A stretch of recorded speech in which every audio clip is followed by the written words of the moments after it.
Trans India media and entertainment private limited Prabhudeva நடிக்கும் ஜாலியோ gymkhana November 22 முதல். Doctor Aravind பனகரை அவர்களின் சீரிய தலைமையின் கீழ் அமைக்கப்பட்டு இன்று தமிழ்நாட்டிற்கு வருகை புரிந்திருக்கும் 16வது நிதிக்குழுவின் பரிந்துரைகள் பரந்து விரிந்த இந்திய திருநாட்டின் அனைத்து மாநிலங்களின் தேவைகளையும் எதிர்பார்ப்புகளையும் நிறைவு செய்து இந்தியாவின் உலகின் பொருளாதார வல்லரசு நாடாக மாற்றும் வகையில் அமைந்திடும் என்று நான் நம்புகிறேன். ஒன்றிய அரசிற்கும் பல்வேறு மாநில அரசுகளுக்கும் இடையேயான அதிகார பகிர்வு மற்றும் பொறுப்புகளை இந்திய அரசியலமைப்பு சட்டம் ஏற்கனவே வரையறுத்து தந்திருக்கிறது. அத்தகைய வழிகாட்டுதலின்படி நாம் கடைபிடித்து வரும் கூட்டாட்சி தத்துவத்தை பின்பற்றி இந்தியாவின் பல்வேறு மாநிலங்கள் தமது மாநிலங்களின் உரிய தேவைகளை நிறைவேற்றுவதுடன் நாட்டின் வளர்ச்சிக்கும் உரிய பங்காற்றி வருகின்றன. எனினும் சுகாதாரம், கல்வி, சமூக நலம் மற்றும் வேளாண்மை போன்ற துறைகளின் முன்னேற்றத்திற்கான பல முக்கியமான திட்டங்களை வடிவமைத்து நடைமுறைப்படுத்துவதற்கான பொறுப்புகளை பெரும்பாலும் மாநில அரசுகள்தான் நிறைவேற்றி வருகின்றன என்பதை நாம் அனைவரும் அறிவோம். ஆனால் அதற்கு மாறாக இந்த பொறுப்புகளை எல்லாம் நிறைவேற்ற தேவையான வருவாயை பெருக்குவதற்கான அதிகாரங்கள் மாநில அரசுகளிடம் குறைவாகவே உள்ளன. அந்த வகையில் கடந்த 15வது நிதிக்குழுவின் பரிந்துரைகளின்படி மாநிலங்களுக்கு பகிர்ந்தளிக்கக்கூடிய வரி வருவாய் பங்கினை 41 விழுக்காடாக உயர்த்தியதை நாங்கள் உளமாற பாராட்டுகிறோம். எனினும் இந்த பரிந்துரைக்கு மாறாக கடந்த 4 ஆண்டுகளில் ஒன்றிய அரசின் மொத்த வரி வருவாயில் 33.16 விழுக்காடு மட்டுமே மாநிலங்களுக்கு பகிர்ந்து அளிக்கப்பட்டிருக்கிறது. மாநிலங்களுக்கான வரி பகிர்வில் இடம்பெற்றிருக்கும் மேல்வரி மற்றும் கூடுதல் கட்டணம் ஆகியவற்றை ஒன்றிய அரசு இக்காலகட்டத்தில் பெருமளவு உயர்த்தியதே இதற்கு முக்கிய காரணம். அது மட்டுமின்றி ஒன்றிய அரசும் மாநில அரசுகளும் இணைந்து செயல்படுத்திடும் திட்டங்களுக்கான மாநில அரசின் பங்குத்தொகை தொடர்ந்து உயர்ந்து வருவதும் தமிழ்நாடு போன்ற மாநிலங்களின் நிதிநிலையை மேலும் பாதிக்கின்றது. ஒருபுறம் ஒன்றிய அரசிடமிருந்து வரவேண்டிய வரி பகிர்வு குறைவதால் மாநில அரசுகளுக்கு ஏற்படும் பாதிப்புகள், மறுபுறம் ஒன்றிய அரசு அறிமுகப்படுத்தும் திட்டங்களுக்கு மாநில அரசு செலவிடும் அதிக நிதி என இரண்டுமே மாநில அரசுகளுக்கு பெரும் சுமையை ஏற்படுத்துகின்றன. எனவே ஒன்றிய வருவாயில் மாநிலங்களுக்கான வரி பகிர்வின் பங்கு 50 விழுக்காடு உயர்த்தப்படுவதுதான் முறையானதாகவும் அனைவருக்கும் ஏற்புடையதாகவும் இருக்கும் என்று நம்புகிறோம்.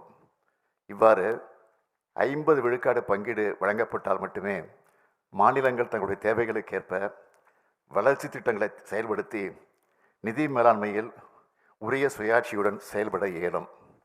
எனவே ஒன்றிய மற்றும் மாநில அரசுகளின் பங்களிப்போடு நடைமுறைப்படுத்தப்படும் திட்டங்களுக்கு உரிய அரசியலமைப்பு சட்ட திருத்தங்கள் வாயிலாக ஒரு உச்சவரம்பை இந்த நிதிக்குழு பரிந்துரைத்தது.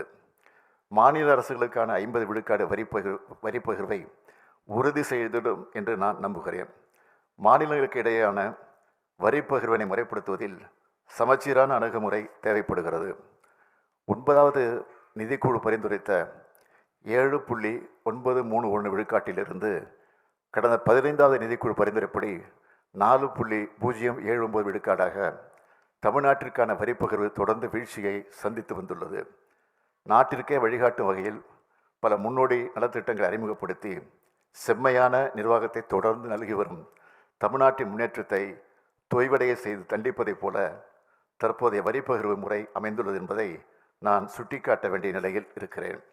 எனவே சமச்சீரான வளர்ச்சியையும் திறமையான நிர்வாகத்தையும் இந்த வரி பகிர்வு முறையில் சம குறிக்கோள்களை கருதி இந்த நிதிக்குழு தனது பரிந்துரைகளை வழங்கும் என்று நம்புகிறோம்.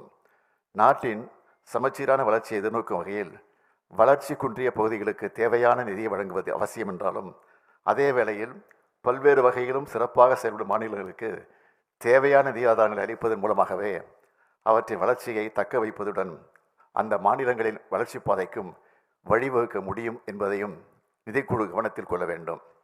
சிறப்பாக செயல்படும் மாநிலங்களுக்கான நிதியை குறைத்து வளர்ச்சியை எதிர்நோக்கும் பகுதிகளுக்கும் நிதி ஆதாரங்களை மடைமாற்றுவதன் மூலம் ஒட்டுமொத்த நாட்டின் வளர்ச்சி பாதிக்கப்படுவது மட்டுமின்றி வளர்ச்சி குன்றிய மாநிலங்களுக்கு இறுதியாக கிடைக்கும் வரி பகிர்வும் குறைந்துவிடும் என்பதே உண்மை. குறுகிய கால கண்ணோட்டத்தோடு செயற்கையாக உருவாக்கப்படும் நிதி மறுபகிர்வு முறை எதிர்காலத்தில் எதிர்பார்த்த பலன்களை தராது என்று நாங்கள் நம்புகிறோம். எனவே நாட்டின் ஒட்டுமொத்த வளர்ச்சியை கருத்தில் கொண்டு சிறந்த நிர்வாக அமைப்புடன் திறம்பட செயலாற்றி வரும் தமிழ்நாட்டை போன்ற மாநிலங்கள் தொடர்ந்து வளர்ச்சியடையும் வகையில் நிதிப்பகிர்வு முறையை மாற்றுவதன் மூலம் இந்திய திருநாட்டின் பொருளாதார வளர்ச்சிக்கு மேலும் பெரும் பங்களிப்பு செய்திட முடியும். முந்தைய நிதிக்குழுக்களின் பரிந்துரைகளை கவனமாக ஆராய்ந்து பார்க்கும்போது கடந்த காலங்களில் வளர்ச்சி குன்றிய மாநிலங்களுக்கு தொடர்ந்து அதிக நிதியை வழங்கிய போதும் பல மாநிலங்கள் எதிர்பார்த்த அளவிற்கு வளர்ச்சியும் முன்னேற்றமும் ஏற்படவில்லை என்பது தெளிவாக தெரிகிறது. கடந்த 45 ஆண்டுகளாக நம் நாட்டில் கடைபிடிக்கப்பட்டு வரும் மறுபகிர்வு முறையின் மூலம் எதிர்பார்த்த அளவு வளர்ச்சி ஏற்படவில்லை என்பதும் தெளிவாக தெரிகிறது. எனவே 16வது நிதிக்குழு இத்தகைய அணுகுமுறையை பரிசீலனை செய்து நாட்டின் பின்தங்கிய மாநிலங்களுக்கு உரிய நிதி ஆதாரங்களை வழங்கிடும்போது வளர்ந்த மாநிலங்களின் வளர்ச்சியை பாதிக்காத அளவில் தேவையான நிதியை வழங்குவதற்கான ஒரு புதிய அணுகுமுறையை வடிவமைப்பதற்கான தேவை இன்று உருவாகி இருப்பதாகவே நம்புகிறேன். இந்நிலையில் தமிழ்நாடு சந்தித்து வரும் 3 குறிப்பிடத்தக்க சவால்களை நிதிக்குழுவின் கவனத்திற்கு கொண்டு வர விரும்புகிறேன். கடந்த சில ஆண்டுகளாக இயற்கை பேரிடர்களின் தாக்கத்தினால் தமிழ்நாடு பெரும் பேரழிவை சந்தித்து வருகிறது. ஒவ்வொரு ஆண்டும் பல்வேறு புயல்கள் மற்றும் இடைவிடாத மழைப்பொழிவு மற்றும் வெள்ளத்தினால் பொதுமக்களின் உயிர் உடைமை மற்றும் வாழ்வாதாரம் மட்டுமின்றி மாநிலத்தின் கட்டமைப்பு வசதிகளும் பெரும் பாதிப்பிற்கு உள்ளாகின்றன. இயற்கை பேரிடர்களால் ஏற்படும் இழப்புகளை சரி செய்வதற்கு பெரும் அளவிலான நிதி மாநில அரசால் செலவிடப்பட வேண்டிய தேவை உள்ளதால் வழக்கமான வளர்ச்சி திட்டங்களுக்கு உரிய நிதி ஒதுக்க முடியாத சூழல் ஏற்படுகிறது. எனவே இத்தகைய பேரிடர் துயர்துணிப்பு பணி மறுசீரமைப்பு நடவடிக்கைகளை மாநிலங்கள் உடனுக்குடன் மேற்கொள்ளும் வகையில் உரிய நிதியை வழங்கிட நிதிக்குழு பரிந்துரைக்க வேண்டும் என்று நான் கேட்டுக்கொள்கிறேன். அடுத்து, தமிழ்நாட்டில் அதிகமாக வளர்ந்து வரும் முதியவர்களின் எண்ணிக்கை மற்றும் இதன் காரணமாக மாநில மக்கள் தொகை அமைப்பில் ஏற்படும் மாற்றம் குறித்தும் நிதிக்குழு கவனத்திற்கு கொண்டு வர விழைகிறேன். தற்போது தமிழ்நாட்டின் மக்கள் தொகையின் சராசரி வயது 36.4 ஆண்டுகள். இது உத்தரப்பிரதேச மாநிலத்தின் சராசரியை விட 9.5 ஆண்டுகள் அதிகம். 16வது நிதிக்குழுவின் பரிந்துரை காலம் முடிவடையும் போது தமிழ்நாட்டின் சராசரி வயதானது 38.5 ஆண்டுகளாக இருக்கும். அதன்படி நாட்டிலேயே வயதானவர்கள் அதிகம் உள்ள மாநிலமாக தமிழ்நாடு உருவெடுக்கும். தமிழ்நாடு இதுவரை பெற்று வந்துள்ள மக்கள் தொகை அடிப்படையிலான பயன் வேகமாக குறைந்து வருவதையும் சமூக பாதுகாப்பு தேவைகள் அதிகரித்து வருவதையும் இது பிரதிபலிக்கிறது. அதிகரித்து வரும் முதியவர்களின் தேவைகளை நிறைவு செய்வதற்கு எதிர்வரும் 10 ஆண்டுகளில் தமிழ்நாடு தேவையான பொருளாதார வளர்ச்சியை அடைவதுடன் பல்வேறு துறைகளில் அதிக முதலீடுகளை உடனடியாக செய்ய வேண்டியுள்ளது. அந்த முயற்சியை மேற்கொள்ளாவிடில் முன்னேறிய மாநிலமாக மாறுவதற்கு முன்னால் முதியவர்கள் அதிக வாழும் மாநிலமாக தமிழ்நாடு மாறிவிடும் அபாயத்தை இன்று சந்தித்து வருகிறது. இந்த மிக முக்கியமான கருத்தை நிதிக்குழு கவனத்தில் கொள்ள வேண்டும் என கேட்டுக்கொள்வதுடன் இந்த சமூக முதலீடுகளுக்கு தேவையான நிதி ஆதாரத்தையும் தமிழ்நாட்டிற்கு வழங்க வேண்டும் என கேட்டுக்கொள்கிறேன். மூன்றாவதாக, நாட்டிலேயே அதிக நகரமய மக்களை சந்தித்து ஒரு மாநிலமாக தமிழ்நாடு திகழ்கிறது. நகர்ப்புற கட்டமைப்பு வசதிகளை உருவாக்குவதும் அதற்கான நிதி ஆதாரங்களை பெருக்குவதும் தமிழ்நாடு சந்தித்து வரும் மிக முக்கியமான சவால்களில் ஒன்றாக இருக்கின்றது. குறைவான நிலவளம் மற்றும் நீர்வளம் ஒருபுறம், தொடர்ந்து அதிகரித்து வரும் மக்கள் தொகை மறுபுறம், இவற்றுக்கிடையே சென்னை போன்ற நகரங்களில் வாழ்ந்த மக்களுக்கு தேவையான அடிப்படை வசதிகளான குடிநீர், சுகாதாரம், சாலை வசதி மற்றும் தெருவிளக்குகள் அமைத்திட தேவையான முதலீடு செய்திடவும், உள்ளாட்சி அமைப்புகளில் தரமான சேவைகளை தொடர்ந்து வழங்கிடவும் நகர்ப்புற உள்ளாட்சி அமைப்புகளுக்கு அதிக அளவிலான நிதி மற்றும் மானியங்களை வழங்கிட நிதிக்குழு பரிந்துரை செய்திட வேண்டும் என கேட்டுக்கொள்கிறேன். மாநிலங்களின் செலவினங்களுக்காக தேவை தொடர்ந்து அதிகமாக உயர்ந்து வரும் வேளையில் சரக்கு மற்றும் சேவை வரி ஜிஎஸ்டி முறை நடைமுறைக்கு வந்த பின்னர் மாநில அரசுகள் தங்களுக்கு தேவையான நிதி ஆதாரங்களை பெருக்குவதில் பல தடைகளை சந்தித்து வருகின்றன. இதனால் ஒன்றிய அரசு நிதி பகிர்வை மாநிலங்கள் மிகவும் சார்ந்திருக்கக்கூடிய இன்றைய காலகட்டத்தில் 16வது நிதிக்குழுவின் பங்கும் அதன் பரிந்துரைகளும் மிகுந்த முக்கியத்துவம் பெறுகின்றன. 16வது நிதிக்குழுவின் தலைவர் மற்றும் உறுப்பினர்கள் அனைவருக்கும் நான் பணிவுடன் சொல்லிக் கொள்வதெல்லாம், தமிழ்நாட்டின் 8 கோடி மக்களும் இந்த நிதிக்குழு மீது மிகுந்த நம்பிக்கை வைத்துள்ளார்கள். மாநிலங்களின் வளர்ச்சியை உறுதி செய்து அதன் மூலமாக நாட்டின் ஒட்டுமொத்த வளர்ச்சியை அடைந்திடும் நோக்கில் இந்தியாவின் கூட்டாட்சி தத்துவத்தை வலுப்படுத்தும் ஒரு அரிய வாய்ப்பை காலம் நமக்கு வழங்கியிருக்கிறது. இதை கருத்தில் கொண்டு 16வது நிதிக்குழு உரிய பரிந்துரைகளை வழங்கும் என்று நான் நம்புகிறேன்.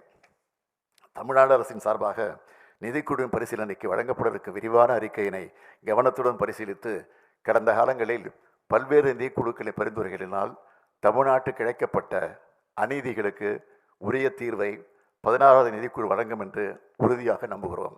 சமச்சீரான வாய்ப்புகளை வழங்கும் முற்போக்கான அணுகுமுறையின் மூலமாகவே இந்திய கூட்டாட்சி தத்துவத்தின் உண்மையான நோக்கத்தை அடைந்திட இயலும் என்பதை எங்களுடைய திடமான நம்பிக்கை. ஒவ்வொரு மாநிலமும் அவற்றின் முழு திறனுக்கு ஏற்ற வகையில் வளர்ச்சி எட்டுவதன் மூலமாகவே இந்திய திருநாட்டை உலக அரங்கில் பொருளாதார வலிமை கொண்ட ஒரு மாபெரும் நாடாக நிலைநிறுத்த முடியும் என்று நான் நம்புகிறேன். நன்றி, வணக்கம்.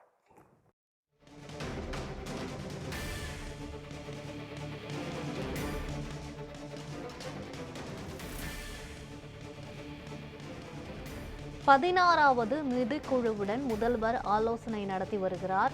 கடந்த தமிழ்நாட்டிற்கான நிதி பகிர்வு தொடர்பாக 16வது நிதிக்குழுவுடன் முதலமைச்சர் மு.க.ஸ்டாலின் ஆலோசனை மேற்கொண்டு வருகிறார். வரி பகிர்வு அடிப்படையில் தமிழ்நாட்டிற்கு நிதியை வழங்குமாறு வலியுறுத்த முதலமைச்சர் திட்டமிட்டிருக்கிறார்.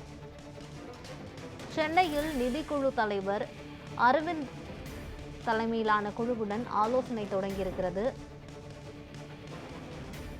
தமிழ்நாட்டு மக்களின் சார்பில் மத்திய நிதி ஆணைய குழுவினரை வரவேற்பது மகிழ்ச்சி என முதலமைச்சர் ஸ்டாலின் தெரிவித்திருக்கிறார்.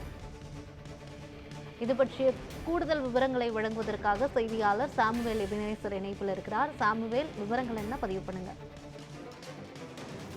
யுவராணி, இன்று கிண்டியில் உள்ள தனியார் ஹோட்டலில் நடைபெற்ற 16வது நிதிக்குழு ஆலோசனை கூட்டத்தில் தமிழக முதல்வர் மு.க.ஸ்டாலின் பங்கேற்று பல்வேறு ஆலோசனைகளை வழங்கினார். குறிப்பாக மத்திய குழு தலைவர் அரவிந்த் பட்நாயக்க தலைமையில் 12 உறுப்பினர்கள் கொண்ட 4 குழுக்கள் தமிழகத்தில் 4 நாட்கள் பயணமாக வந்திருக்கின்றனர். இந்த நிலையில் தமிழக முதல்வர் மு.க.ஸ்டாலின் இன்று அவர்களோடு ஆலோசனையானது கிண்டியில் உள்ள தனியார் ஹோட்டலில் நடைபெற்ற இந்த ஆலோசனையில் அவர் பேசிய கருத்துக்கள் என்னவென்று பார்த்தால், தமிழகத்திற்கு வளர்ச்சி பணியில் மத்திய அரசு கவனம் செலுத்த வேண்டும் என்றும், அதே போல ஜிஎஸ்டி போன்ற வரி வாய்ப்பிலிருந்து 50% தமிழகத்திற்கு வரி பகிர்மானம் தர வேண்டும் என்றும் தமிழக முதல்வர் வலியுறுத்தியிருக்கிறார். அது மட்டுமல்லாமல் நல்ல வளர்ச்சியா இருக்கக்கூடிய நாடுகளிலிருந்து அளிக்கப்படும் திட்டங்களை பகிர்ந்து வளர்ச்சியாக இருக்கக்கூடிய நாடுகளுக்கும் மாநிலங்களுக்கும் அளிக்க வேண்டும் என்றும், இது மத்திய அரசு கருத்தில் கொள்ள வேண்டும் என்றும் அவரது உரையில் தெரிவித்திருக்கிறார். இது மட்டுமல்லாமல் இந்த நிதியாண்டு கடந்த நிதியாண்டு போன்று இல்லாமல் இந்த நிதியாண்டு ஏனென்றால் மத்திய அரசு கொடுக்கும் ஒவ்வொரு திட்டங்களுக்கும் மாநில அரசுகளிலிருந்து அதிக நிதியில் செலவு செய்வதாகவும், அதே போல இயற்கை போன்ற பேரிடர்கள், மழை போன்ற பேரிடர்களின் போது மத்திய அரசு பாதிக்கப்பட்டவர்களுக்கு உரிய நிவாரணங்கள் ஒதுக்கப்படவில்லை என்றும் அவர் தனது உரையில் தெரிவித்திருந்தார். இந்த ஜிஎஸ்டி மற்றும் மற்ற வரிகளை 50% வரி பகிர்மானம் மாநில அரசுகளுக்கு தர வேண்டும் என்றும், குறிப்பாக தமிழகம் போன்ற மாநிலங்களுக்கு வெளிநாடுகளிலிருந்து வெளியூரிலிருந்து சென்னை போன்ற தலைநகர்களுக்கு அதிக அளவுக்கு ஆண்டுதோறும் மக்களுடைய வருகை அதிகரித்து வருவதால் இந்த சென்னை போன்ற இடங்களுக்கு அடிப்படை கட்டமைப்பு ஆனது வழங்கப்பட வேண்டும் என்றும், அதே போல குடிநீர் மற்றும் அடிப்படை வசதிகளை மாநில அரசு செய்து தர உரிய கவனம் செலுத்த வேண்டும் என்றும் அவரது உரையில் தெரிவித்திருந்தார். அது மட்டுமல்லாமல் தமிழகத்தில் ஆண்டுதோறும் முதியோர்கள் எண்ணிக்கை அதிகரித்து வருகிறது. அதனால் தமிழகத்திற்கு இந்த முதியோர் உடைய எண்ணிக்கை ஆண்டுதோறும் அதிகரித்து வருவதால் அவர்களுக்கான திட்டங்களை ஒதுக்க வேண்டும் என்றும் இந்த 16வது இந்த நிதிக்குழுவில் தமிழக முதல்வர் தெரிவித்திருக்கிறார். இது மட்டுமல்லாமல் இந்த தமிழகத்திற்கு அளிக்கப்பட்டிருக்கூடிய வரி ஈர்ப்புகளை அவர் சுட்டிக்காட்டியிருக்கிறார். மற்ற பிற மாநிலங்களுக்கு போல வளர்ந்து இருக்கக்கூடிய மாநிலங்களில் மத்திய அரசு கவனம் செலுத்துவது போல வறண்டு இருக்கக்கூடிய மாநிலங்களையும் மத்திய அரசு கவனம் செலுத்த வேண்டும் என்றும் அவர் வலியுறுத்தியிருப்பது குறிப்பிடத்தக்கது. யுவராணி, விவரங்களுக்கு நன்றி சாமுவேல்.